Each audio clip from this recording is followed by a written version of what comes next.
Now this question says, find the probability that at least 2 of them respond yes. So what's the meaning of at least? It says, hey, x is more than or equals to 2.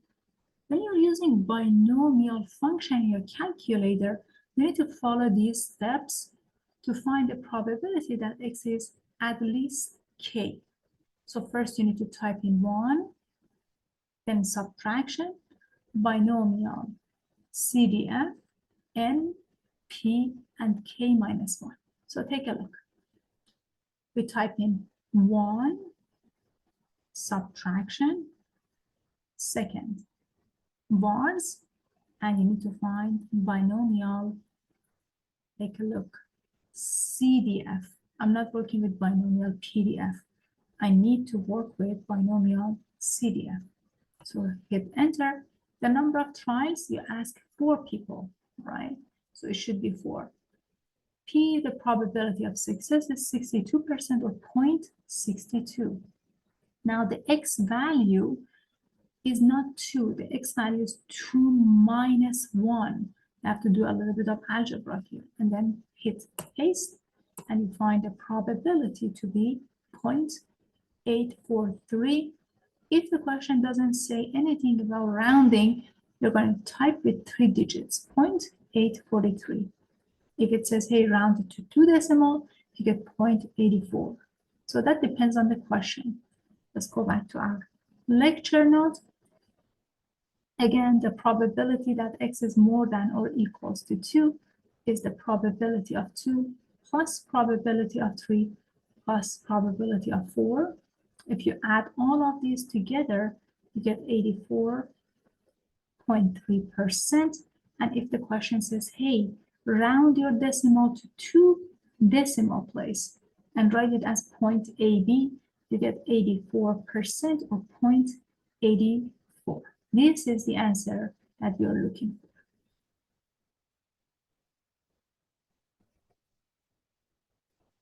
Let's make it more interesting. So far we found the probability that is exactly 2, which was 33.3%.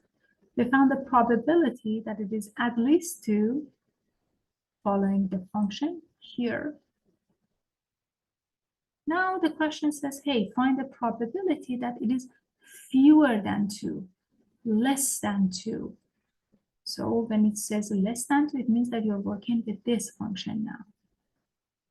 When x is less than 2 or fewer than 2, 2 is not included, everybody.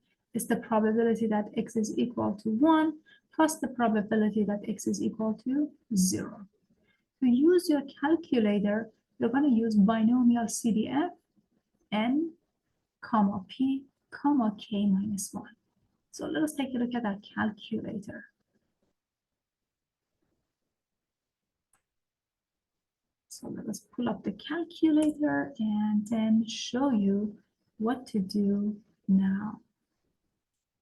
So we're going to go to second, then bars, and then you're going to find binomial CDF, everybody. So use the arrow key to find binomial CDF. The number of trials is 4. The probability of success is 62% or 0.62. Now x value is 2 minus 1, which is 1. If you do the paste, you get the probability, which is 0.1569. If the question says, hey, leave it with 3 decimal places, you have to round this up to 0.157. If it says, hey, round it to 2 decimal, it's going to be 0.16 or 16%. So let's see what the question asking. First of all, the probability that x is less than 3, less than 2, is the probability that x is 0 plus the probability that x is 1, or approximately 1.157 or 15.7%. But if the question says, hey, round it to 2 decimal, it is 0.AB or 16% or 0.16. This is the answer that you're looking for. So again, for each one of these, if it says at least, this is the inequality you're looking at. If it says fewer than, this is the inequality you're looking at.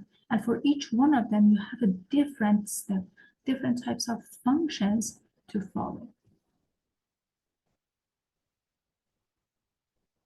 So again, when we say at most, what's the meaning of at most? When you're talking about at most, you're looking at x more than or equals to a value. So for at most, working with binomial probability, at most is binomial CDF, and it's going to be binomial CDF when x is a. So binomial CDF, x equals to a, calculates all the probabilities for any value equals to a or more than a.